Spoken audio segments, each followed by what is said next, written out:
Kerala sessions court సంచలన తీర్పు వెలువరించింది. బీజేపీ నేత రంజిత్ శ్రీనివాసన్ హత్య కేసులో 15 మంది పీఎఫ్ఐ కార్యకర్తలకు ఉరిశిక్ష విధించింది. 2021 డిసెంబర్ 19న రంజిత్ శ్రీనివాసన్ను అతని ఇంట్లోనే దాడి చేసి చంపేశారు.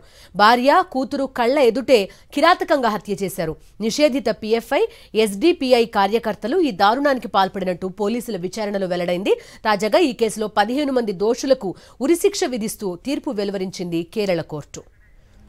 మరింత సమాచారం అందిస్తారు మా కరెస్పాండెంట్ వెంకటేష్.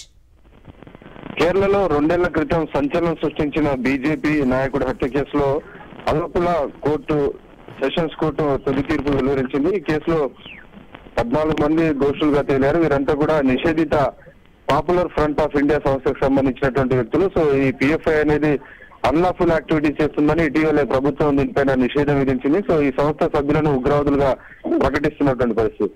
2021 డిసెంబర్ 19న అల్లపుల అనేటువంటి ప్రాంతంలో బీజేపీ ఓబీసీ మోర్చా రాష్ట్ర కార్యదర్శిగా పనిచేస్తున్న రంజిత్ శ్రీనివాస్ ను హత్య చేశారు.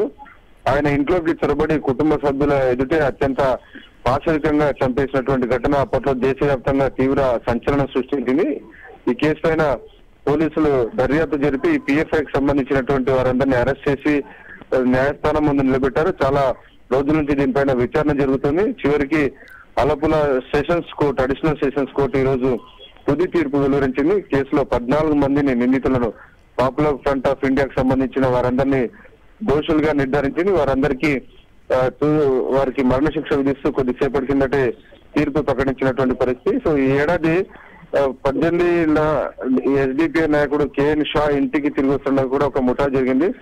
సో ఆ ఘటన జరిగిన కొద్దిసేపటికి రంజిత్ హత్య జరగడం అనేది అప్పట్లో తీవ్రమైనటువంటి సంచలనం సృష్టించింది. మొత్తానికి యూఏపీఏ యాక్ట్ కింద నిషేధానికి గురైనటువంటి పిఎఫ్ఐ సంస్థకు సంబంధించిన సభ్యులు ఒక కేసులో ఏకంగా 14 మందికి ఉరిశిక్ష పడడం మాత్రం తొలిసారిగా మనం చెప్పొచ్చు. సో ఈ నేపథ్యంలో ఈ తీర్పు పైన బీజేపీ నాయకులంతా కూడా హర్షం వ్యక్తం చేస్తున్నారు. Okay Venkatesh, thank you.